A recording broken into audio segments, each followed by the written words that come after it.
cek. Assalamualaikum warahmatullahi ta'ala wabarakatuh.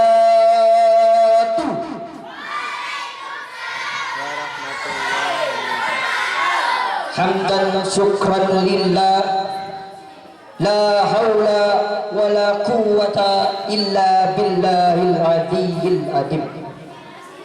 Allahumma sholli ala Sayyidina Muhammad wa barik wa sallim. Rasanya tak habis-habisnya kita mesti bersyukur kepada Allah, karena berkat rahmat dan limpahnya kita masih berkumpul di acara Idul Adha yang ceria ini. Alhamdulillah.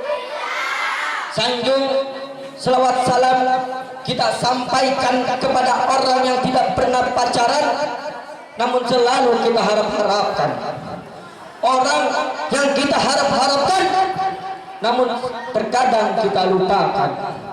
Ya ini Sayyidina Muhammad. Yang terhormat Bapak Ratno Gani selagi pimpinan Pondok Putra Bustanul Ulum, yang saya hormat Bapak Zuhudi Mubarak selagi pimpinan Pondok Putri Bustanul Ulum, kita doakan bersama mudah-mudahan beliau selalu diberikan kesehatan, amin, selalu diberikan rezeki yang lancar, amin, Allahumma. Yang saya banggakan pemuda harapan bangsa yang saya cintakan. Pada hari ini saya akan membahas mengenai peran remaja di era globalisasi. Peran remaja di era globalisasi ini menjadi agen objek ujung tombak perubahan, melakukan perbaikan terhadap dirinya para remaja yang lain, seperti difirmankan oleh Allah Subhanahu wa taala, Bismillahirrahmanirrahim.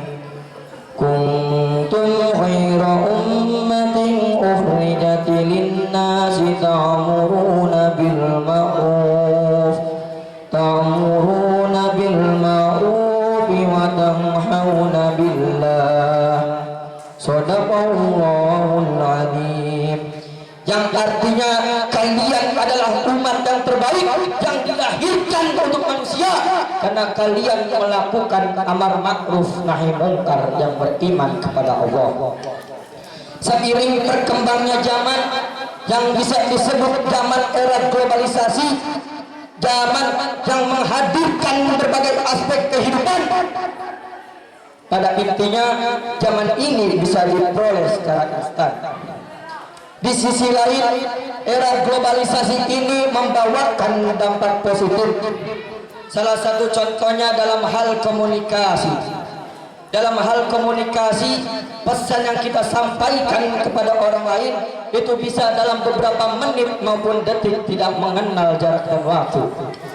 Contohnya, saya di Indonesia, pacar saya orang Inggris.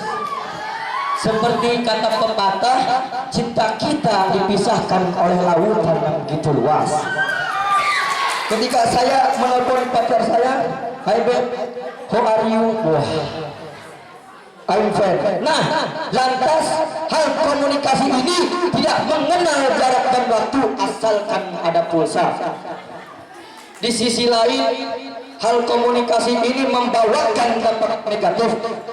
Salah satu contohnya dalam hal komunikasi, nilai sosial hubungan manusia itu semakin turun. Memang dengan hal komunikasi kita bisa mendekatkan yang jauh, namun terkadang yang dekat kita lupakan.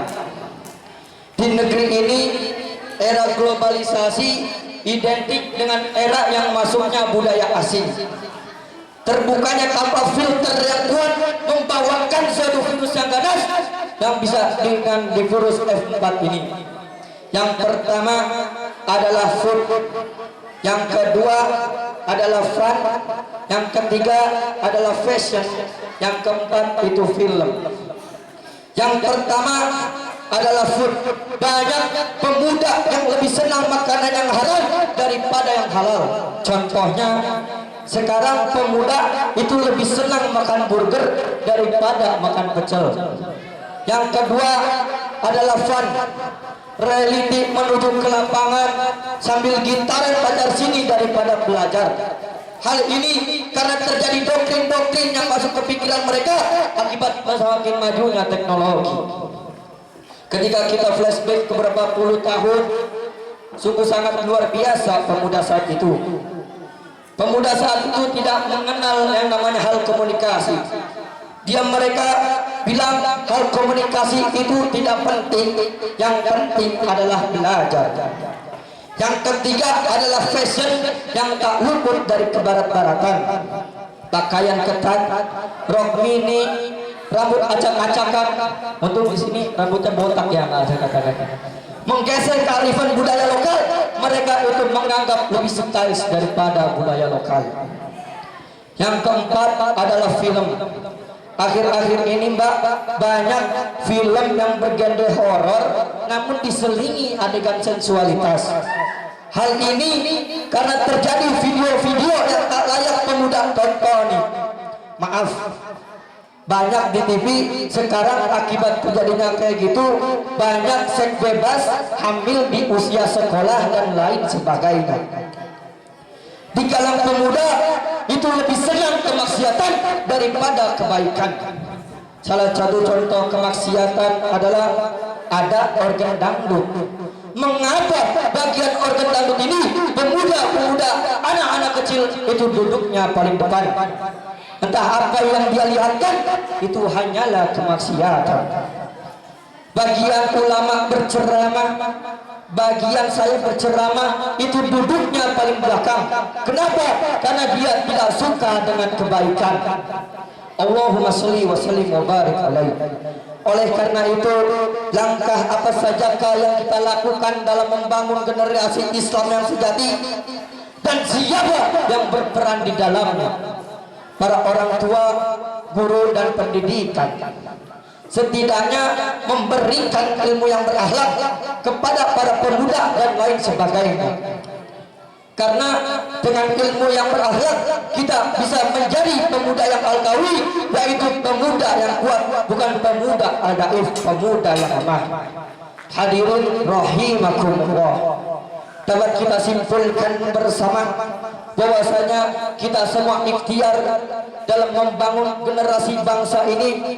Mudah-mudahan anak BU menjadi generasi yang lebih baik, tumpuan harapan dan umat. Amin Allahumma.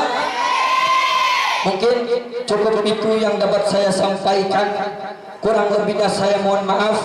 Kepada Allah saya mohon maafun. Ila liqa, ma'assalamah, wal taufiq wal hidayah. Wassalamualaikum warahmatullahi wabarakatuh.